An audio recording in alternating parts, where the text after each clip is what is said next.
This is the IELTS listening test. You will hear a number of different recordings and you will have to answer questions on what you hear. There will be time for you to read the instructions and questions, and you will have a chance to check your work. All the recordings will be played once only. The test is in 4 parts. At the end of the test, you will be given 10 minutes to transfer your answers to the answer sheet.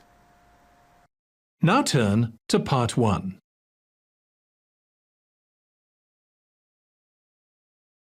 Part 1. You will hear a conversation between a woman making inquiries and a school receptionist. First, you have some time to look at questions 1 to 6.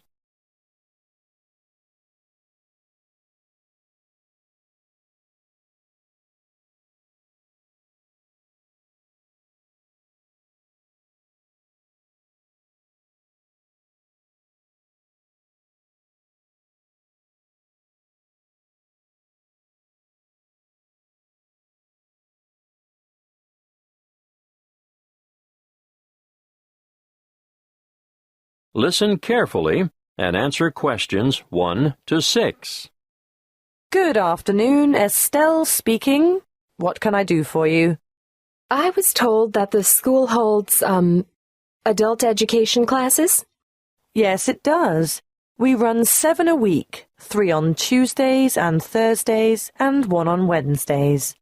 Are they all evening classes? No. Because of the number of people who work shifts these days, we've found there's quite a demand for day classes as well. Well, I don't work and I really want to get out and meet people, so daytime or evening would suit me. What is it you're particularly interested in? Oh, anything really. Okay. On Tuesdays we have a writing workshop for those people who've always longed to write but are hesitant about putting pen to paper. It's an evening class and runs from 6 to 7:30, but there is a restriction on numbers. Oh! Yes. The tutor has advised us to restrict participants to a maximum of 10 per session, so I'll have to check and let you know if there is room for you. Thank you. Also, on Tuesdays, there is a book club designed for older adults looking to be inspired, to learn and share insights with one another. Are there any restrictions on that? Not really, but you'd have to be able to read the prescribed book each week. You have to read set books, do you? Yes, and keep up with the others by finishing 1 a week. I understand. What else do you have? There's a history group on Tuesdays as well, run by a researcher and historian who provides a fascinating glimpse for you into the lives and society around this area 100 years ago. I don't think so. Well, what about Scrabble Club on Wednesday? It's extremely popular, you know. Sounds good. What time? 2 to 3:30 in the afternoon. Yes. I think I could manage that. Well, if you like Scrabble, you might like to join the chess night on Thursday evenings. It's more for serious players, though. Unfortunately, I don't play chess. Would you be interested in cake decorating? Well, I do enjoy baking from time to time. Have you thought about decorated cakes, though? You know, they make a wonderful focal point of any special celebration. Maybe not. Before you hear the rest of the conversation, you have some time to look at questions 7 to 10.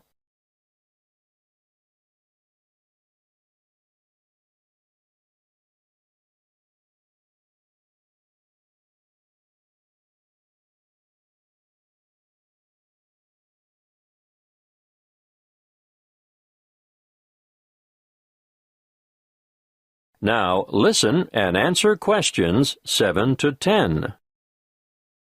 Look, I don't know if you'd be interested, but next month there's going to be an Adult Learners Week, and it's a great opportunity to learn something new and meet a lot of people. All the events are free, but booking is essential. What are the events? I'll give you a brief rundown, and if you decide there's something in it for you, I can send you all the details. Great! When is it? The first week in September, from the 1st to the 8th. Oh, are they all daytime events? Yes, but some are half-day and some are whole-day sessions. Can you just quickly tell me about the half-day ones, please? Okay. The Techno Expo will help you work with social networking tools, and you can learn more about online privacy and security and online entertainment. That's Monday the 1st. In the morning? Actually, it's after lunch, from 1 to 4:30. What else is there in the afternoon? Well, on Wednesday, there's work-life balance, understanding how to assess what you really value, the importance of balance and harmony in your life, and how to achieve it. That's another one I'd like to go to. Are there any more? No more half-days in the afternoon. Wait a minute. There is a poetry event. What does that entail? Writing some inspirational poems and sharing them with the class. No, thank you. I'm not going to read my poems to other people. I know what you mean. One more thing. Can you tell me where all the events are being held? Yes, all the workshops are at the Central Library. Oh, good. That's handy.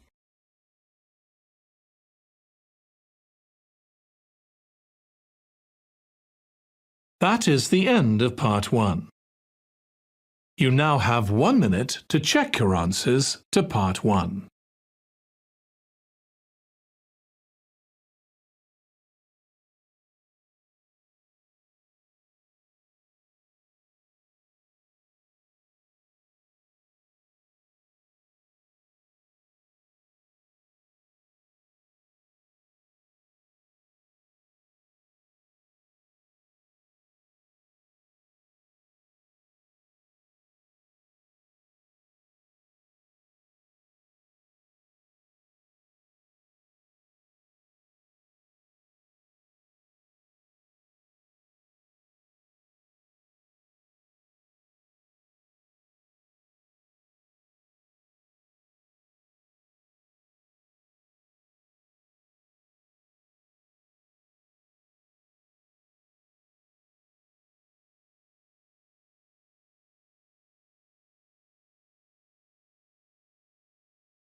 Part 2. You will hear a parent educator talking about childhood accidents. First, you have some time to look at questions 11 to 16.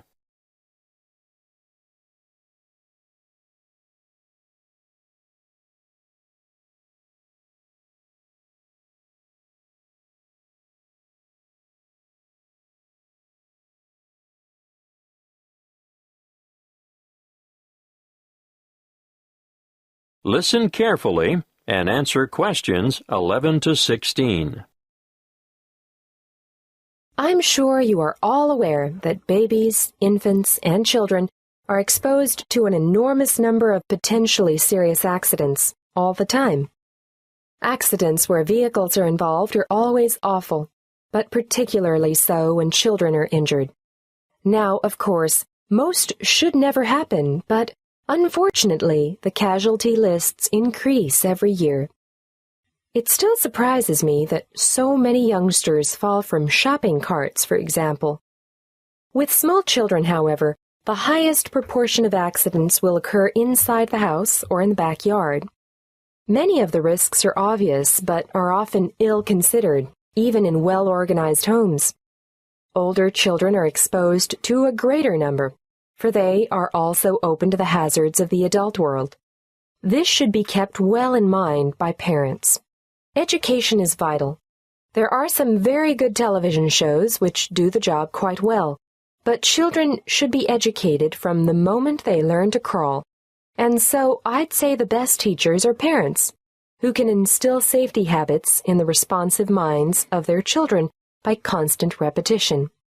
In this way, they will gradually learn to avoid the danger zones. Of course, if they go to preschool, there'll be fewer hazards there, but I'm going to cover a few of the important household areas now.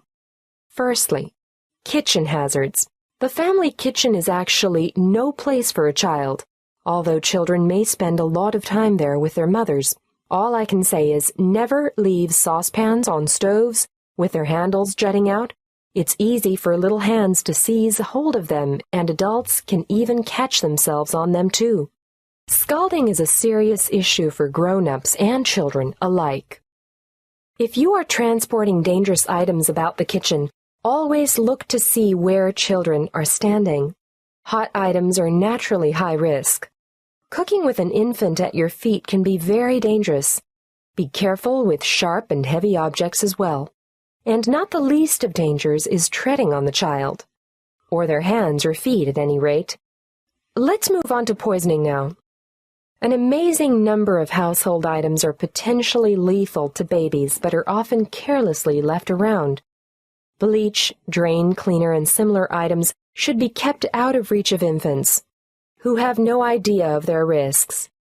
And a word of warning here, never reuse juice bottles as containers for lethal fluids, and never leave these items within access of infants. Playground equipment deserves a mention too. Even in the most skillfully designed playground, accidents occur. We all enjoy the seesaws, but do make sure that they are evenly balanced. Personally, I don't understand the attraction of the roundabout. It makes me feel sick to my stomach, but the little ones enjoy the ride. Swings are great fun, but children just don't understand the danger of a swing suddenly coming back and striking a standing child. The results are often big bruises or even broken bones. Fractured skulls are the worst playground injuries I've seen, and these are common when young ones fall from a height such as the top of a climbing frame. I think the slides are much safer. Whatever your preference, though, be sure to keep a watchful eye on your children in the playground. Before you hear the rest of the talk, you have some time to look at questions 17 to 20.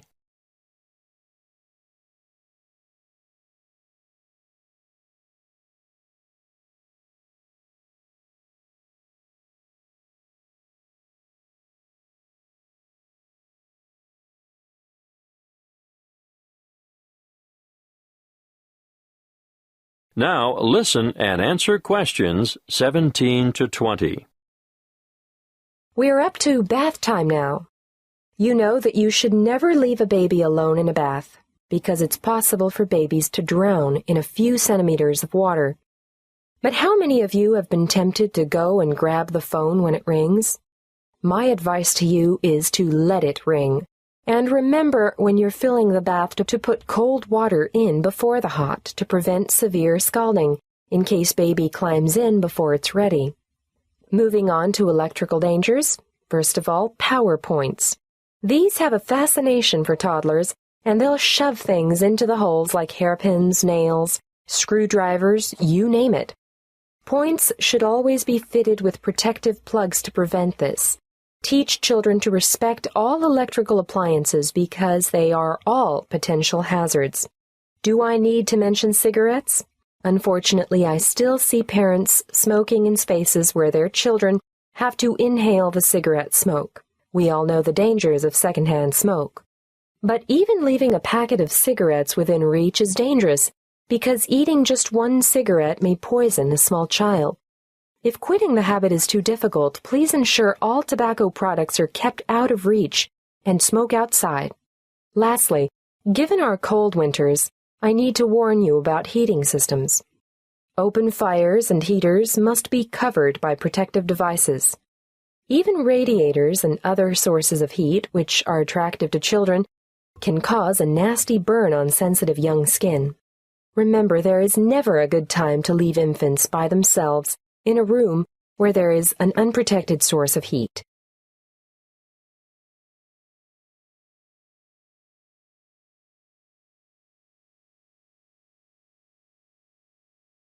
That is the end of part 2. You now have 30 seconds to check your answers to part 2.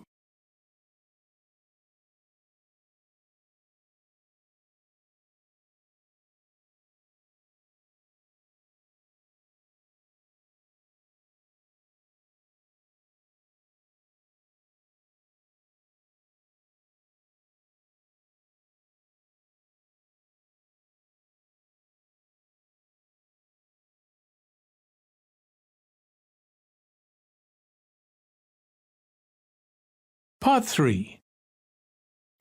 You will hear a conversation between two students discussing an assignment. First, you have some time to look at questions 21 to 26.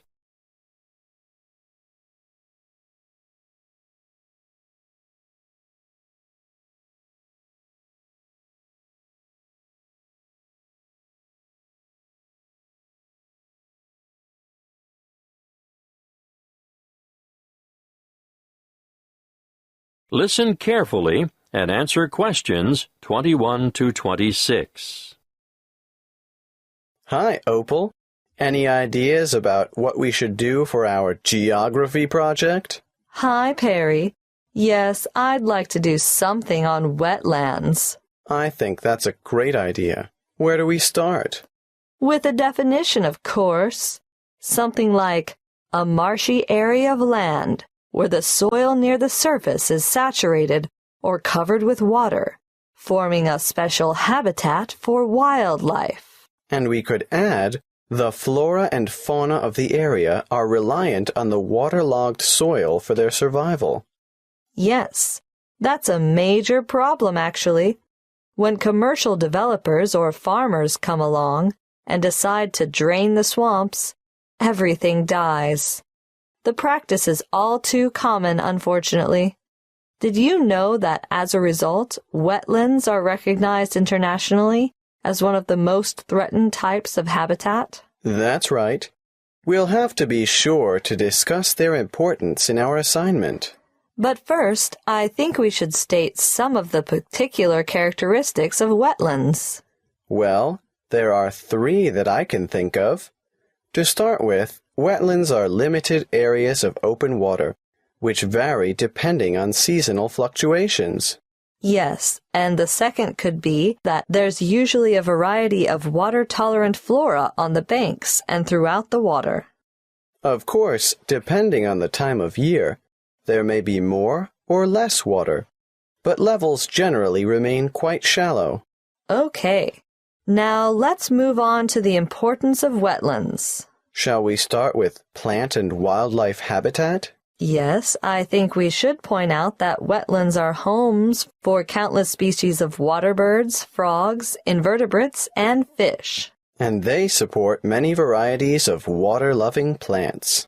Which brings us naturally to the topic of biodiversity. Even small wetlands act as borders between land and permanent water. They turn into refuge areas or sanctuaries in times of drought, and they often support rare and threatened plants and animals found nowhere else. Exactly. And they're especially important as nurseries and breeding grounds for all kinds of fish, birds, and invertebrates. Wetlands are important for improving the purity of the water, too. Yes, that's because the flow of water through the wetlands is slowed by bank and in-stream plants, and so it allows sediment to settle. Nutrients such as nitrogen and phosphorus and other pollutants are removed as the water passes through. Before you hear the rest of the conversation, you have some time to look at questions 27 to 30.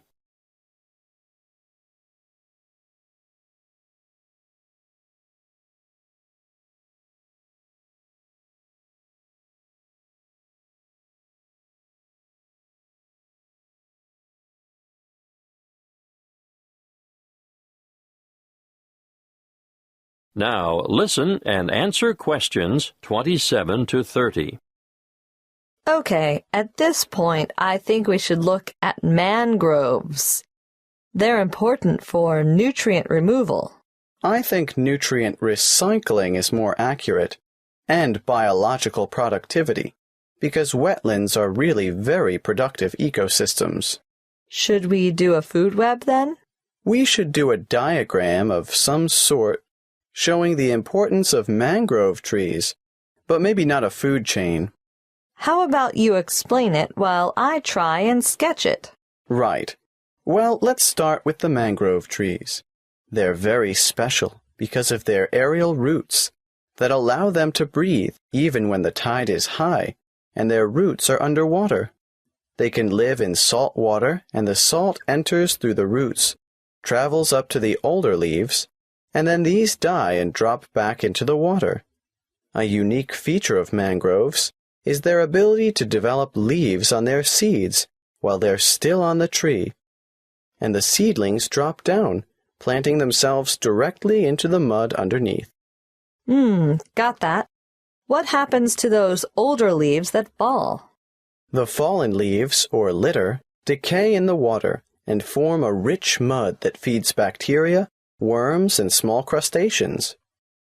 You mean things like prawns and crabs feed on the decomposed leaf? Yes, and even little fish do as well.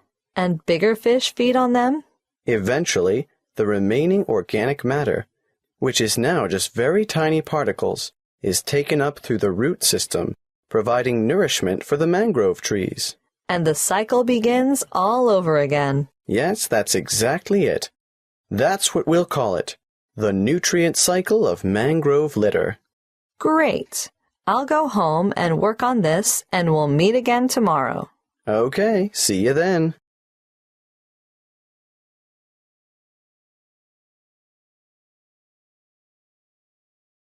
That is the end of Part 3.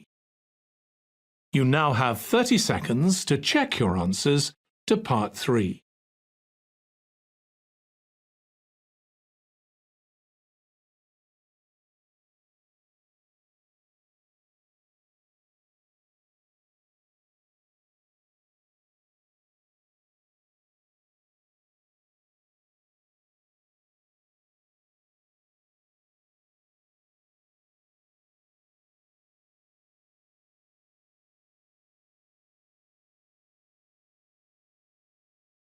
Part 4. You will hear a lecture on meteorology and cloud formation. First, you have some time to look at questions 31 to 40.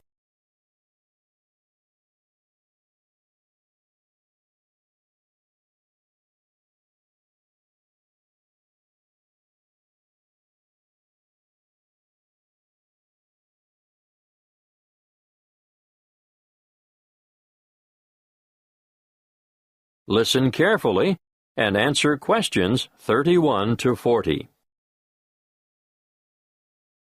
Good morning. It's good to see so many of you taking an interest in meteorology. As you are all newcomers to the topic, let's keep it simple to start with. In fact, let's begin with a very simple definition of what meteorology is. The suffix, ology, gives you a clue. At least you can all guess that it is the study of something. Meteorology is in fact the scientific study of all changes in the atmosphere, essential for forecasting the weather, of course. And you all know what weather is, right? The four main ingredients are the sun, the atmosphere, water vapor, and the wind. They all come together, disseminating heat from the sun around the globe and making clouds in the layer of the atmosphere directly above the ground, which is called the troposphere. Look up into the sky, and on almost any day of the year, you'll see clouds. Clouds form when water that has evaporated from the surface of the earth condenses onto microscopic dust particles, or other particles, floating in the air. Cloud formation takes different shapes, and they mostly get their names from Latin roots. Now, let's look at the five most basic. We'll start with cumulus, which is a low cloud with a white, puffy appearance, and most often composed of water droplets. It gets its name from cumulo, meaning heap, for its typical piled-up appearance. Now let's move on to stratus, from strato, meaning layer. These are the gray, horizontal ones, often with a flat base, that you see on an overcast day, and they too are mostly made up of water droplets. At this point, I should mention fog, which you probably don't even think of as clouds, but fog consists of very low-stratus, ground-hugging clouds.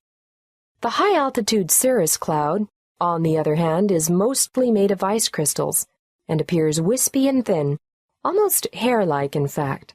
That's where they get their name, from the word cirro, meaning wisp of hair. They are generally fair-weather clouds. Not so the cumulonimbus, the tallest of all clouds. They extend way up into the troposphere, and these are the ones that produce lightning, thunder, heavy rain, strong winds, and tornadoes. Beware the cumulonimbus.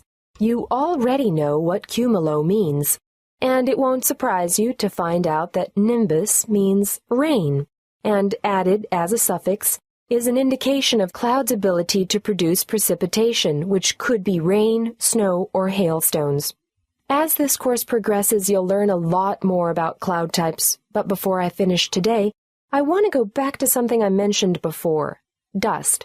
It is generally accepted that when water vapor ascends in the process of cloud formation, it condenses onto dust particles. So it was assumed large dust particles would produce larger droplets and enhance the formation of rain. However, recent research has shown the opposite to be true. Droplet size increases the farther the clouds are from dust-filled air. More dust reaching rain clouds produces less rainfall. Scientists have shown that as more and more dust enters a rain cloud, the same amount of water becomes spread out. The resulting smaller water droplets scatter instead of combining and growing large enough to make up raindrops. This study shows that higher dust frequency is not inevitably the result of diminished rainfall, but rather its cause. Therefore, loss of topsoil from overgrazing, overcultivation, or bad livestock management in areas neighboring deserts will contribute to the continuing expansion of those arid regions. Your assignment for this week will be to read up on this research and write a report on how dust from damaged land may exacerbate drought conditions and lead to further desertification of arid areas. In other words, how land use has an impact on climate change.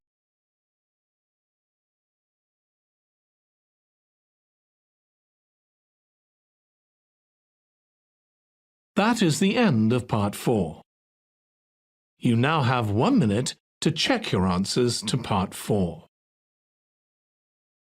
That is the end of the listening test. In the IELTS test, you would now have 10 minutes to transfer your answers to the answer sheet. Please wait for the answers.